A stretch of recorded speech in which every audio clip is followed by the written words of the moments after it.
Isang mapagpalang araw po sa ating lahat. So, today is Sunday and today is Saturday pala. This devotion is for this Saturday. And this is our 6th installment of this series since Saturday nga, diba? So, our series is yung God's guidance in decision making. So, our topic for today is learn from Lot's 3 mistakes. So, in connection to our topic for today, ang Bible verse na ating tatalakayin ay ang Genesis chapter 13 verses 10 to 13. So, in New International Version, Lot looked around and saw that the whole plain of the Jordan toward Zoar was well watered, like the garden of the Lord, like the land of Egypt. This was before the Lord destroyed Sodom and Gomorrah. So Lot chose for himself the whole plain of the Jordan and set out toward the east. The two men parted company. Abram lived in the land of Canaan, while Lot lived among the cities of the plain and pitched his tents near Sodom. Now the people of Sodom were wicked and were sinning greatly against the Lord. So in Filipino translation naman, or in Ang Salita ng Diyos, Tagalog Contemporary Bible Version, tumanaw si Lot sa paligid at nakita niya na ang kapatagan ng Jordan hanggang sa Zoar ay sagana sa tubig, katulad ng lugar ng Eden at ng lupain ng Ehipto. Nangyari ito noong hindi pa nililipol ng Panginoon ang Sodom at Gomorrah. Kaya pinili ni Lot ang buong kapatagan ng Jordan sa silangan. Sa ganoong paraan, naghiwalay sila ni Abram.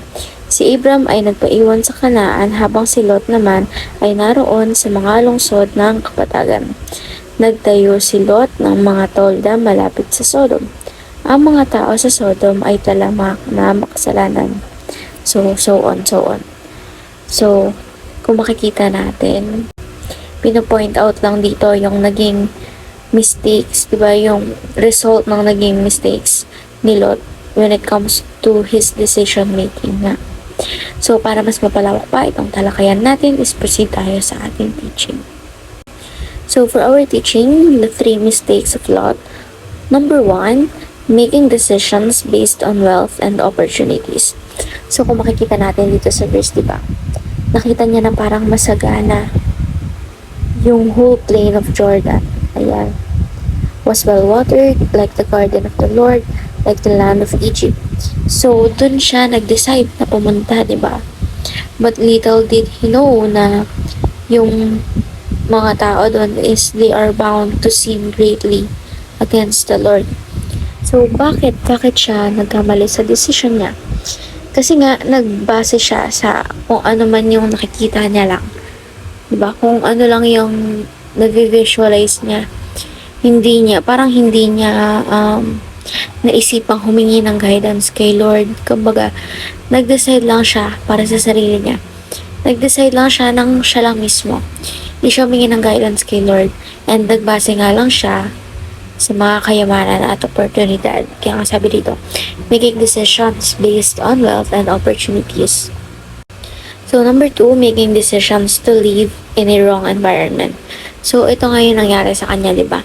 Nakapag-decide siya and yung decision na yun nag-lead sa kanya para mamuhay siya in the wrong environment since ang mga kasama nga niya ron is yung the people of Sodom who were wicked and were sinning greatly against the Lord. So, kahit ako kung papipiliin ako, hindi ako titira sa isang lugar na maraming taong yung kumbaga yung mga makakasama mo magiging bad influence sa'yo, parang ganun. Like, syempre, sino ba namang may gustong makasama?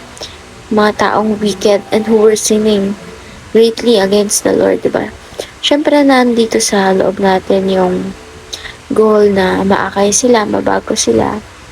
Pero, kasi, when it comes to this situation, pinapoint out dito na hindi hiningi ni Lot yung guidance ni God when it comes to his decision making.